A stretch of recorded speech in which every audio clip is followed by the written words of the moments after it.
نوجوان کسی بھی قوم، معاشرے، کنبے، قبیلے کی ریڑھ کی ہڈی ہوتے ہیں۔ ریڑھ کی ہڈی پر پورا وجود قائم ہوتا ہے، کھڑا ہوتا ہے۔ نوجوانوں پر قوم اور معاشرہ انحصار کرتا ہے۔ نوجوان کسی بھی قوم کی بقا اور ترقی کی ضمانت ہوتے ہیں۔ اگر آپ متوجہ ہوں، میری طرف دیکھیں تو شاید میں کچھ ایسی بات سمجھا پاؤں جو آپ کو زندگی بھر کام آئے۔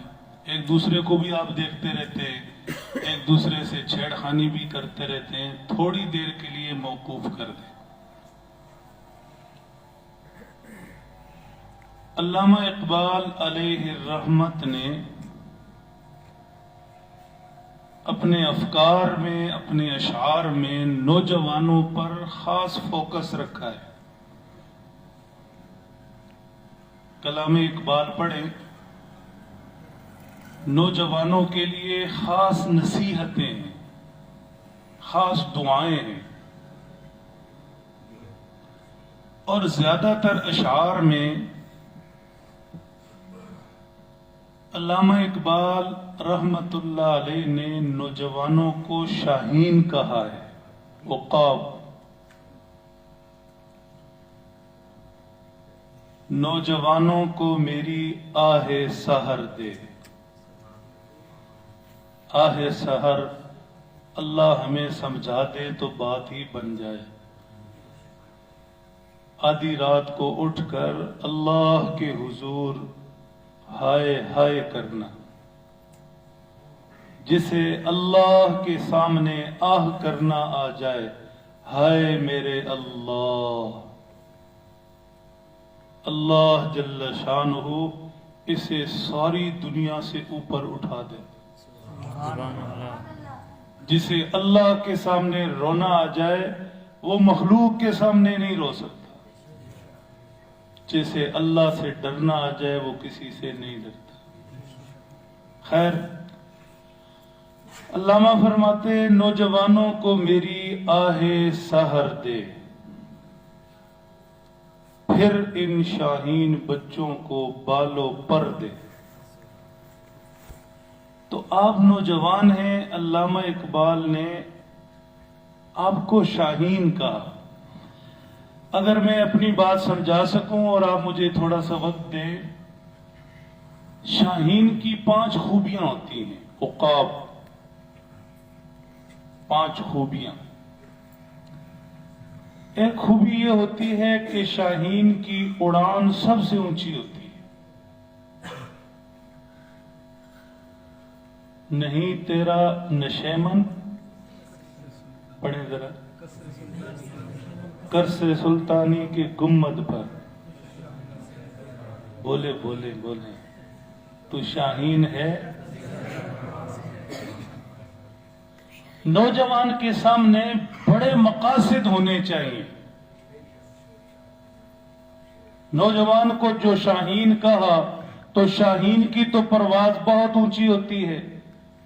نوجوان کے سامنے بڑے مقاصد ہوں، کچھ کر گزرنے کا جذبہ۔ یہ گلی محلے کے کھیل اور یہ ادھر سے مس کال اور ادھر سے میسج اور یہ کھیل کود اور کھانا پینا اور بات ختم، یہ تو ہر کسی کے ہوتے ہیں، ایسے نہیں۔ اقبال کہتے ہیں نوجوان شاہین جیسا ہو، عقاب جیسا ہو، بڑی پرواز کرے، بلند سوچ کا مالک۔ تفصیل کا وقت نہیں ہے، اینک والے بھائی توجہ رکھیں، ماشاءاللہ بڑی پیاری اینک لگائی ہے، توجہ رکھیں۔ شاہین کی دوسری خوبی ہے دور کی نگاہ۔ شاہین اپنے ٹارگٹ کو بہت دور سے دیکھ لیتا ہے، یہ کسی دوسرے پرندے میں نہیں۔ اقبال کہتے ہیں میرا جوان ایسا ہو کہ اسے آج اپنا آنے والا کل نظر آئے، آج اپنے آنے والا سال نظر آئے، آج بیٹھ کر اپنے آنے والے 10 سال 15 سال 20 سال اپنی آنے والی زندگی کی آج بیٹھ کر پلاننگ کرے۔ آج میں جو کر رہا ہوں 5 سال بعد 10 سال بعد بڑا ہو کر اس کا یہ نتیجہ نکلنا ہے، اس لیے آج وہ کروں کہ 10 سال بعد مجھے اس کا کچھ حاصل ہو۔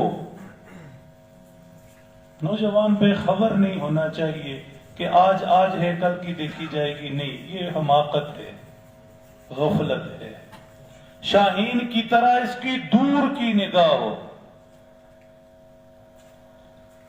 عقاب کے اندر، شاہین کے اندر ایک کوالٹی اور ہوتی ہے، اور وہ یہ کہ یہ خوددار بڑا ہوتا ہے، اپنا شکار کھاتا ہے۔ شاہین کسی دوسرے پرندے کا کیا ہوا شکار نہیں کھائے گا، خود کرے گا وہ کھائے گا۔ اقبال نے جوان کو شاہین اس لیے کہا کہ جوان کو بھی دوسروں پر بھروسہ کرنے کے بجائے، دوسروں کی طرف دیکھنے کے بجائے، امیدیں لگانے کے بجائے اپنے آپ پر اعتماد کر کے خود کچھ کر کے دکھانا ہے، یہ جذبہ ہو، پھر نوجوان کامیاب ہوں گے۔ شاہین کے اندر ایک خوبی اور بھی ہوتی ہے کہ اس کا کوئی خاص ٹھکانہ نہیں ہوتا، یہ خود کو کسی ایک جگہ کا پابند نہیں سمجھتا۔ جوان کو بھی ایسے ہی ہونا چاہیے، یہ بھی اپنی کامیابی کے لیے، علم کے لیے، ہماری ایک محفل مجلس ایک دینی تقریب ہے، دین کے حصول کے لیے، اپنی ایمانی ترقی کے لیے ایک جگہ نہ پھنسا رہے۔ یہ نہیں کہ بھی ساری زندگی ہے جناب ہرنولی پہ پلاں، بس نہیں سمجھے، نکلے ایک جگہ کو تکیہ بنا کر ٹھکانہ بنا کر بیٹھ گیا، اس سے ترقی نہیں ہوتی، نکلے۔ ایک خوبی اور بھی ہے عقاب کے اندر کہ اس میں استغنا ہوتی ہے، استغنا، بے پرواہی، کسی پر نظر نہیں، جو پاس ہے غنیمت ہے، کسی دوسرے کو مال کو دیکھ کر پریشان نہیں ہونا، للچانا نہیں، جو اللہ نے دیا اس پر خوش اور مزے میں، خالی جیب، بے پرواہ، کسی کی محتاجی نہیں، اس میں بڑا سکون ہے۔ اگر لاکھوں کا مالک 2 لاکھ کی فکر میں ہے، 2 لاکھ والا 5 کی فکر میں ہے، 5 والا 10 کی فکر میں ہے، تو یہ محتاج ہے، اور کچھ بھی پاس نہیں اور ضرورت بھی نہیں، یہ غنی ہے، اسے استغنا کہتے ہیں۔ کہاں سے سیکھی ہے اقبال یہ درویشی، چرچا بادشاہوں میں ہے تیری بے نیازی کا۔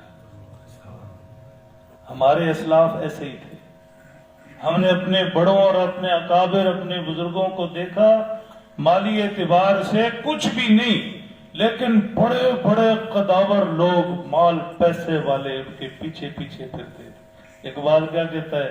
کہاں سے سیکھی ہے اقبال یہ درویشی کہ چرچا بادشاہوں میں ہے تیری بے نیازی کا۔ بادشاہ آپس میں بیٹھ کرتے ہیں، واہ کیا بندہ ہے۔ اقبال کہتے ہیں جوان میں عقاب کی طرح یہ استغنا ہونا چاہیے۔ یہ کوئی چند ایک باتیں یہ نوجوان بچوں اور ان چہروں کو دیکھ کر ذہن میں آ گئی ہیں، آپ محسوس نہ کریں، میرے یہ میزبان بھی محسوس نہ کریں کہ رشیدی صاحب کو ہم نے بلایا کس لیے تھا اور انہوں نے باتیں کیا شروع کر دی۔ مولانا نصر اللہ صاحب معافی، آپ کی توجہ چاہیے۔ دینی اعتبار سے بھی نوجوان کو بڑی اہمیت دی گئی، بڑی اہمیت دی گئی۔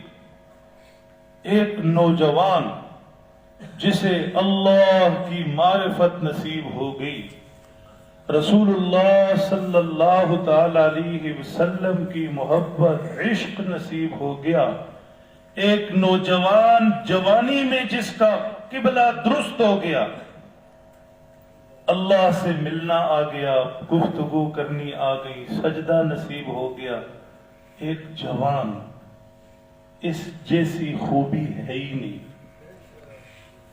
اور یہ کتنی بڑی چیز ہے، آپ کی توجہ، شیخ سعدی علیہ الرحمہ نے فرمایا، در جوانی توبہ کردن شیوہ پیغمبریست۔ نوجوانی میں، اس عمر میں اللہ کی محبت کا مل جانا، رسول اللہ صلی اللہ علیہ وسلم کی سنت کا مل جانا، آپ کے رستے کا مل جانا، جوانی میں اللہ سے لو لگا لینا، انسان ہے بتقاضۂ بشریت گناہ ہو جائے، جوانی میں توبہ کا مل جانا، فرمایا یہ تو پیغمبری ادا ہے۔ وقت پیری گرگ ظالم میں شود پرہیزگار۔ شیخ سعدی کہتے ہیں بڑھاپے میں تو ظالم بھیڑیا بھی پرہیزگار ہو جاتا ہے۔ اس لیے یہ سوچ صحیح نہیں کہ عمر ہوگی تو پھر یوں کریں گے، عمر خدا جانے ہے کہ یا نہیں کتنی لکھی ہے، لیکن پیغمبرانہ شیوا یہ ہے کہ انسان جوانی کے اندر دین والا ہو جائے، اللہ والا ہو جائے، پیغمبر والا ہو جائے، صحابہ والا ہو جائے، اس کا تعارف ہی بدل جائے۔ میرے محترم دوستو، حفظ کے بچے بھی بیٹھے ہیں، دورہ تفسیر والے بھی بیٹھے ہیں، باقی بھی سارے ایسے ہی ہونے چاہیے، حفظ والے، قرآن والے، دورہ تفسیر والے۔ قرآن اللہ کی بڑی نعمت ہے، یاد رکھیے، صرف دیکھنا اجر،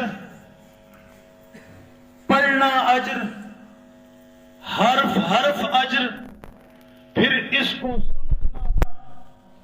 اس کو سمجھنا انسان کے دنیا میں آنے کے مقصد کو سمجھنے کے لیے ضروری۔ ایک آیت کریمہ ہے، اگرچہ وہ تورات والوں کے متعلق نازل ہوئی، ہوشیار رہیں گے تو بات سمجھیں گے، بڑی گہری ہے، لطف کی ہے، زندگی ساری کام آنے والی، ہوشیار رہنا پڑے گا۔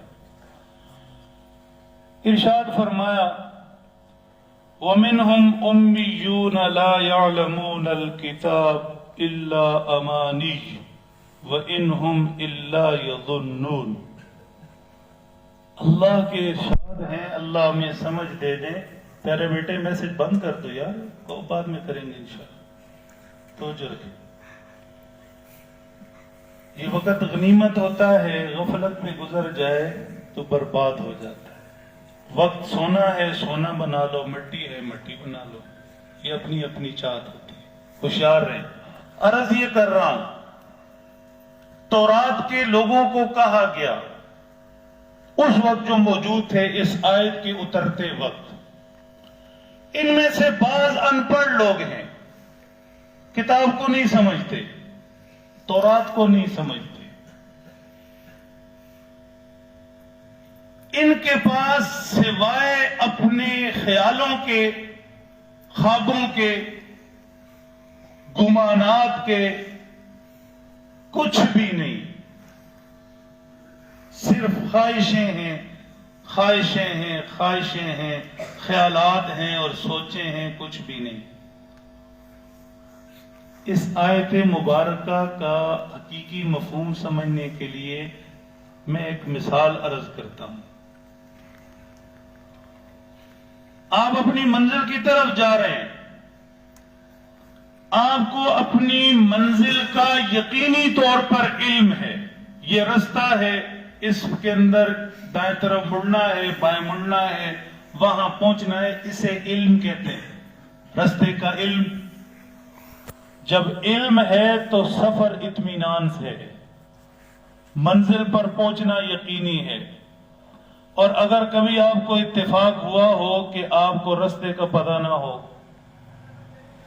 بتانے والا بھی نہ ہو تو پھر کیا ہوتے ہیں؟ آئیڈیاز، گمانات اور خواب. شاید یہ رستہ ہو، شاید یہ رستہ ہو، یہاں سے مڑنا تو نہیں، یہاں سے مڑنا تو نہیں، اللہ کرے پہنچ جائے. آئیڈیاز، گمانات اور دعائیں، شاید یہ رستہ، شاید یہ مسلسل بے چینی ہے، مسلسل فکر ہے، اور علم کے اندر مسلسل یقین ہے اور اطمینان ہے. آپ جا رہے ہیں مزے سے، آپ کو پریشانی نہیں. اگر آپ یہ مثال سمجھے ہیں تو اب اس آیت شریفہ کی طرف آئے. اللہ فرماتے ہیں جو پیغمبر کے سینے پر علم اتارا جاتا ہے وہ نہ صرف اس دنیا کے لیے بلکہ یہ دنیا ختم ہونے کے بعد قبر کی زندگی آگے تک جتنا سفر ہے اس سب کے متعلق علم دیتا ہے، یقین دیتا ہے، اطمینان دیتا ہے. یوں زندگی گزرے گی، یوں گزرے گی، یوں گزرے گی، یوں مزے سے مریں گے، یوں قبر میں راحت سے پڑیں گے، یوں جنت کی ہوائیں آئیں گی، یوں اللہ کے حضور پیش ہوں گے، یوں پیغمبروں سے ملاقاتیں ہوں گی، یوں حضور انور کے چہرہ انور پر نظریں پڑیں گی، یوں جنت میں جائیں گے. یہ علم کس نے دیا؟ یہ رستہ کس نے، یہ روٹ کس نے سمجھایا؟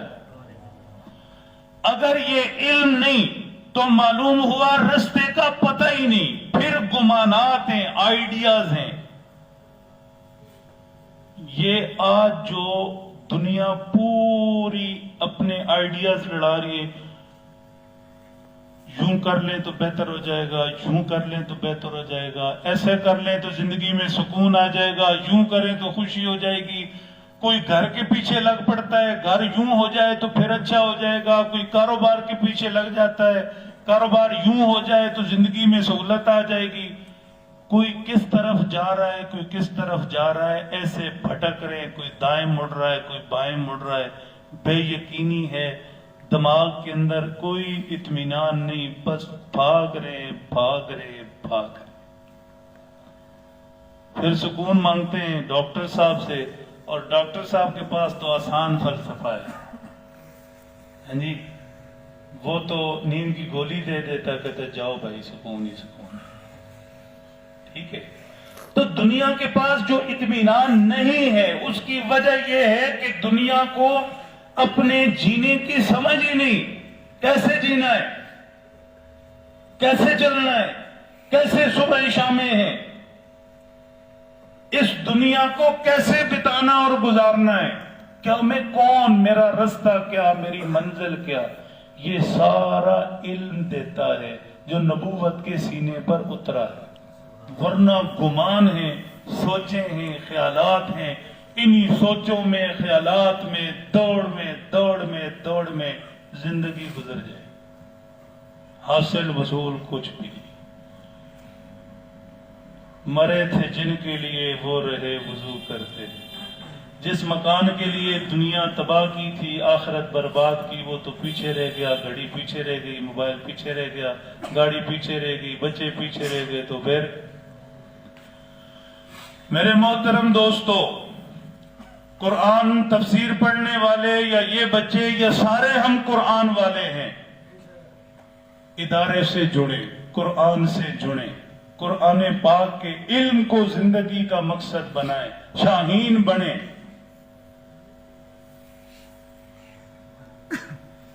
قرآن پاک، ہمارے محترم دوست حضرت مولانا مخلص عبداللہ صاحب فرما رہے تھے، میں ان کی بات کو ذرا اپنی آپ حضرات کے انداز میں عرض کرتا ہوں. علم والوں کی باتیں اپنی ہوتی ہیں، ہم جیسوں کی اپنی ہوتی ہیں. قرآن پاک بنیادی طور پر عقائد کا صحیفہ ہے، عقائد کی دستاویز ہے. ایک ایمان والے کا اپنے اللہ کے متعلق کیا عقیدہ ہونا چاہیے، وہ کون بتاتا ہے؟ قرآن پاک بتاتا ہے. اللہ لا الہ الا ہو اللہ الذی لا الہ الا ہو الہکم الہ واحد لا الہ الا هو الرحمن الرحیم اللہ لا الہ الا ہو الحی القیوم لا تأخذه سنة ولا نوم للہ ملک السماوات والارض للہ خزائن السماوات والارض اللہ الذی خلق السماوات والارض فی 6 ایام ثم استوى على العرش يدبر الامر ما من شفیع الا من بعد اذن ذالکم اللہ ربکم فاعبدوا. قرآن بتاتا ہے تمہارا اللہ کیسا ہے. نظریہ عقیدہ پیغمبر کے متعلق، پیغمبر کیسا ہوتا ہے. وما ارسلنا من رسول الا لیطاع باذن اللہ. مجبوری ہے میں کسی آیت شریفہ کا ترجمہ نہیں کر سکتا، وقت نہیں ہے. ترجمہ کیا تو میں اس کے اندر کہیں چلا جاؤں گا، وقت زیادہ ہو جائے.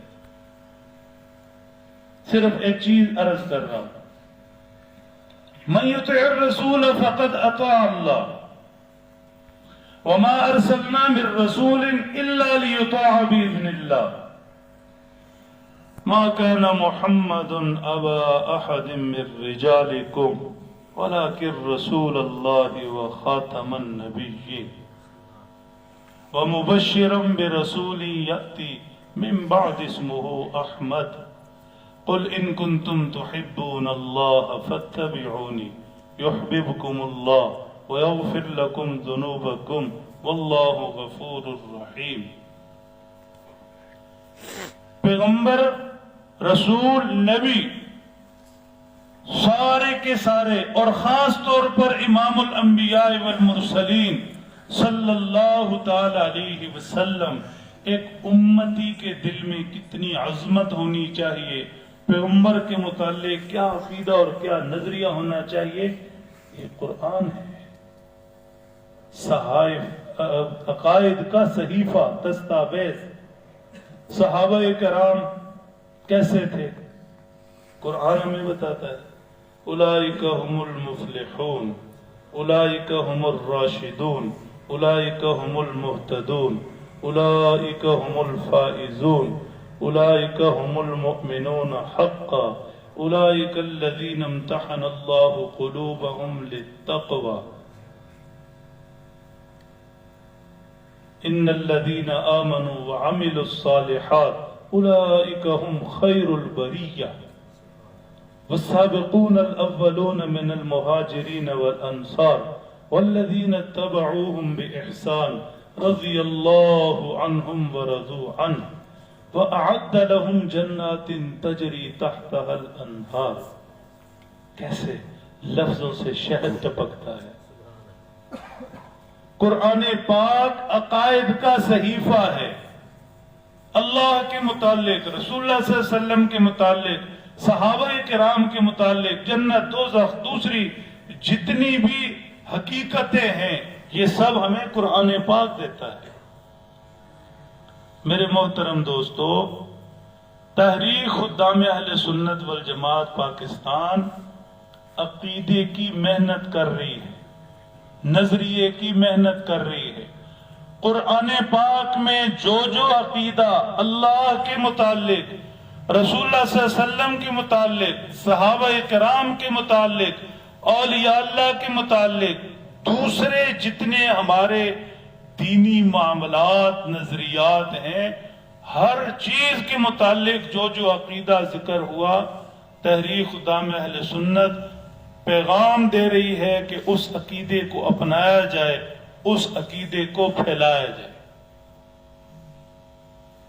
ایمان والے کے ذمے حق بات کو اپنانا بھی ہے اور پھیلانا بھی ہے. اپنائے گا تو اپنی زندگی سدھرے گی، اور جب پھیلائے گا. میں اپنی بات ختم کر رہا ہوں، کچھ چہرے تھک رہے ہیں، مجھے آپ کا بہت احساس ہے. اللہ آپ کو جزائے خیر دیں. آپ محبت سے بیٹھے ہیں. ایک حدیث پاک میں اللہ کے پیارے نبی صلی اللہ تعالی علیہ وسلم نے دعا دی.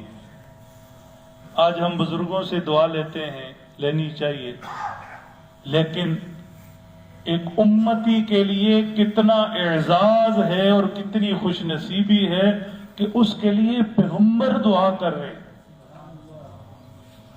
اللہ کے پیارے نبی صلی اللہ تعالی علیہ وسلم نے ارشاد فرمایا, اے اللہ میرے اس امتی کو تر و تازہ رکھے, میرے اس امتی کو تر و تازہ رکھے کہ جو دین کی بات سیکھے اور دوسروں تک پہنچا دے.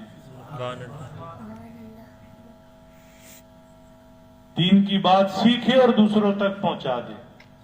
ایک مثال عرض کر دیتا ہوں, آپ کو زیادہ توجہ ہو جائے گی. ایک ہوتی ہے ٹینکی اور ایک ہوتا ہے چشمہ. ٹینکی یہ سامنے کھڑی ہے, چشمہ دیکھا ہوگا آپ نے, یہ چشمہ براج نہیں, وہ چشمہ جو زمین سے ابلتا ہے یا پہاڑ سے نکلتا ہے. کبھی ارنولی سے نکلو یار, دیکھو جاؤ, احمد آباد جاؤ, سیر کرو, ہم سے رہو ادھر, اللہ کی قدرتیں دیکھو. ان دونوں میں فرق ہے. ٹینکی کا پانی اس کی مقدار متعین ہے, اتنے گیلن پانی ہے. چشمے کا پانی چاہے وہ تھوڑا تھوڑا نکل رہا ہے, دنیا کا کوئی پیمانہ چشمے کے پانی کی مقدار نہیں متعین کر سکتا. بات سمجھے؟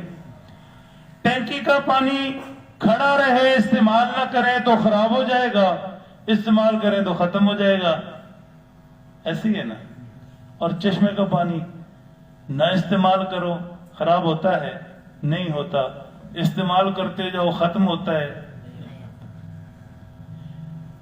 دین, عقیدہ, نظریہ, عمل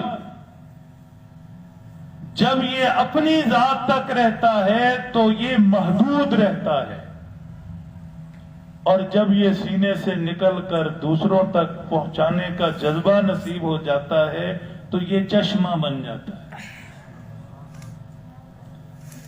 یہ امت ایسی امت بنی ہے, چراغ سے چراغ جلے ہیں.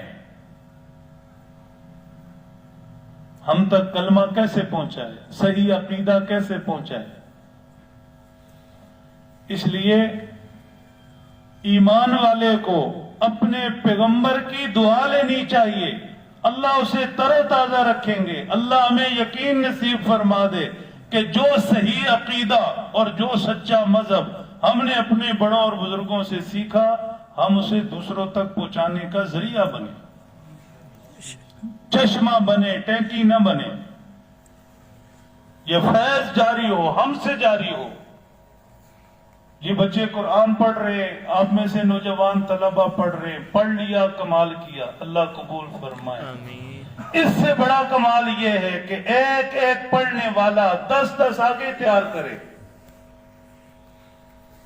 ایمان والے کی دن کو بھی میں نے بات کی تھی, نیت بڑی عجیب چیز ہے, بڑے گہرے اثرات ہیں اس کے. ایک شخص, اللہ ہم سب کو لے جائیں, اللہ کے گھر کے ارد گرد چکر لگاتا ہے, 7 چکر, اور اس میں نیت کرتا ہے کہ میں طواف کرنے لگا ہوں. یہ بن گیا طواف. اگر نیت نہیں کرتا اور 700 چکر لگاتا ہے تو یہ طواف بنے گا؟ بولو بھائی. نہیں. عشاء کی نماز آپ نے پڑھنی ہے 4 رکعت, نیت کریں گے عشاء کی فرض ہے تو عشاء کی فرض بنے گی. نیت نہیں کرو, ساری رات پڑھتے رہو, عشاء کی نماز بنے گی؟ ہر عمل کی بنیاد نیت ہے, اور نیت بڑی عجب ہے. فرمایا مومن کی نیت اس کے عمل سے بہتر ہے. اس کے عمل کو عمل نیت بناتی ہے. جب اس نے نیت کر لی, آپ نے بیٹھے بیٹھے نیت کر لی, جو تفسیر پڑھ رہے ہیں بیٹھے بیٹھے نیت کر لی کہ انشاءاللہ میرے خاندان کا کوئی نوجوان نہیں بچے گا جس کو میں قرآن پاک کی تفسیر میں شریک نہیں کروں گا. آپ کو ابھی سے اجر ملنا شروع ہو گیا. اور اگر کسی نے آپ کے کہنے پر ترغیب پر قرآن پڑھنا شروع کر دیا، آپ دنیا میں رہیں نہ رہیں، جو آپ کے کہنے سننے پر کوئی بچہ قرآن پڑھنے آ گیا، تفسیر پڑھنے آ گیا، تو آپ کا کھاتہ کھل گیا. ایک ہوتے ہیں نوٹ بھائی اصغر صاحب جو آپ دن کو کماتے ہیں، ٹھیک، اور ایک ہوتی ہے نوٹ بنانے والی مشین، ٹھیک ہے نا. تو نوٹ بہتر ہے یا مشین بہتر ہے؟ مشین بہتر ہے نا. کتنے ہوشیار ہیں ہم. مشین بہتر ہے. میں آپ کو ایک بات عرض کر رہا ہوں، اللہ آپ کو مسکراتا رکھے. دین، نماز، صحیح عقیدہ، نظریہ، سچا مذہب اپنانا ایسے ہی ہے جیسے نوٹ کمانا ہے، اور دوسروں کو اس کے اوپر لانا ایسا ہے جیسے نوٹوں کی مشین. آپ نے کسی کا عقیدہ درست کر دیا، اس نے کسی کا کر دیا، اس نے کسی کا کر دیا. آپ کسی کو نماز پر لے آئے، وہ کسی کو لے آئے، وہ کسی کو لے آئے. یہ ہمارا اب اجتماع آ رہا ہے، جلسہ آ رہا ہے. آپ کسی کو منت سماجت سے لے آئے، اس کے ذہن کے اندر اللہ نے کوئی بات ڈال دی، اور اس نے اور کچھ نہیں تو اس اجتماع میں بیٹھ کر قرآن کی ایک آیت سن لی، کوئی عقیدہ سمجھ لیا، نماز پڑھ لی، اللہ نے اس کا رخ ہی بدل دیا. تو یہ نوٹوں کی مشین ہے. آپ کا نامہ اعمال کھل گیا، وہ نیکیاں کر رہا ہے، وہ نیکی آگے پھیلا رہا ہے، وہ آگے پھیلا رہا ہے. تو چشمہ بنے اور نوٹوں کی مشین خریدے، ٹینکی نہ بنے. ایک چیز آپ سمجھتے ہوں گے، نوجوان ہیں ہم سے زیادہ ماشاءاللہ ہوشیار ہیں، کہ آج دنیا میں جو برائی پھیل رہی ہے کسی بھی قسم کی، وہ دوستی یاری سے پھیل رہی ہے. ایسی ہے نا بھائی، ایسی ہے نا. وہ پچھلے دنوں کچھ سال پہلے گورنمنٹ نے مولانا نصر اللہ صاحب ایک لفظ نکالا تھا، سہولت کار، کہ وہ تو فلاں ہے اور یہ سہولت کار ہے. تو آج برائی جتنی بھی پھیل رہی ہے، سہولت کار دوست ہے.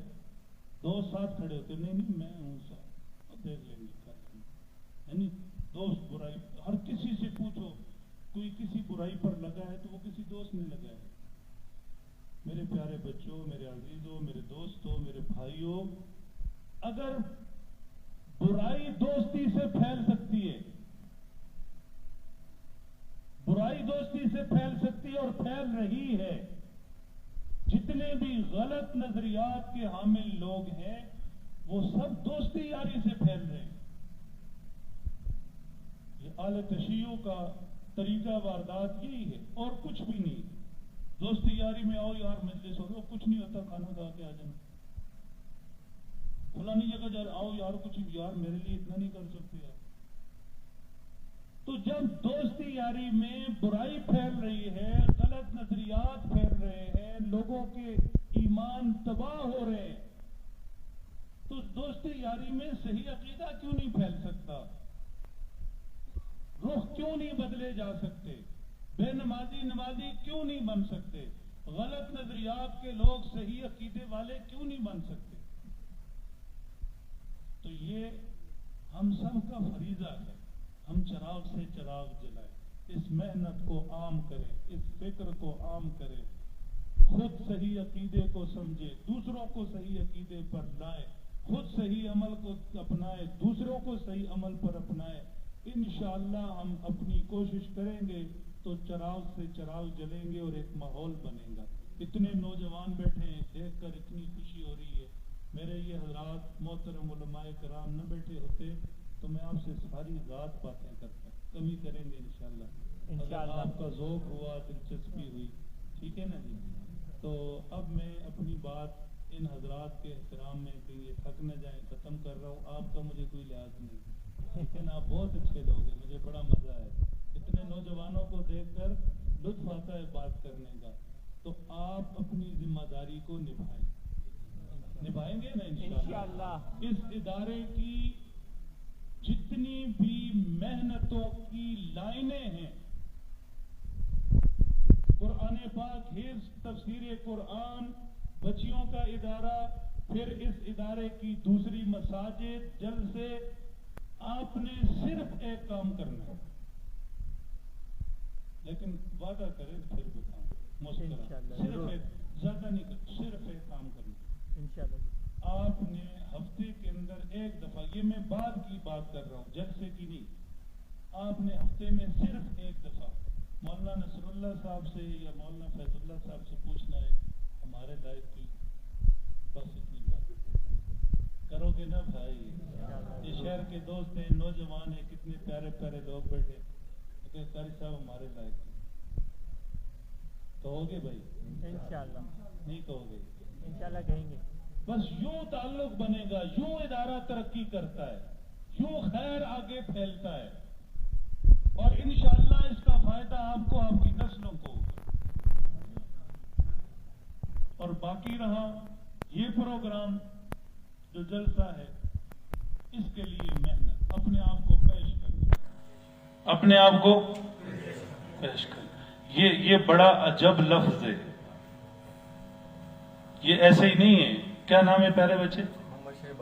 محمد شہباز کرے پرواز دے جانے حال دلان دے. واہ. تو شہباز پیارے بچے، میں کیا کہہ رہا ہوں، جلسہ ہے نا، جلسہ، تو جلسے کے لیے اپنے آپ کو پیش کرنا. پیش کرنے کا مطلب کیا ہوا؟ یہ مولانا فیض اللہ صاحب، یہ بھائی مولانا نصر اللہ صاحب، میں حاضر، یہ کھڑا ہوں، بتائیں کیا کروں؟ یعنی یہ میں کھڑا ہوں، بتائیں کیا کروں؟ مسجدوں میں جاؤں، لوگوں پہ جاؤں، مارکیٹ کے اندر جاؤں، گاؤں کے اندر جاؤں، یہاں جلسے کے موقع پر پیاز کٹوانے ہیں، کوئی دوسری خدمت میرے ذمہ لگانی ہے، علماء کا اکرام کرنا ہے، کوئی بھی خدمت میرے ذمہ لگانی ہے، میں حاضر. تو میرے بچوں بتاؤ کون کون اپنے آپ کو پیش کرتا ہے؟ پورا پیش کرنا. کسی خدمت پر لگا دیں، کسی کام پر لگا دیں، جو رہنمائی یہ کہیں، اپنے آپ کو پیش کرتے ہیں انشاءاللہ. اللہ سمجھ دیں، عمل کی توفیق. الحمد للہ والصلاة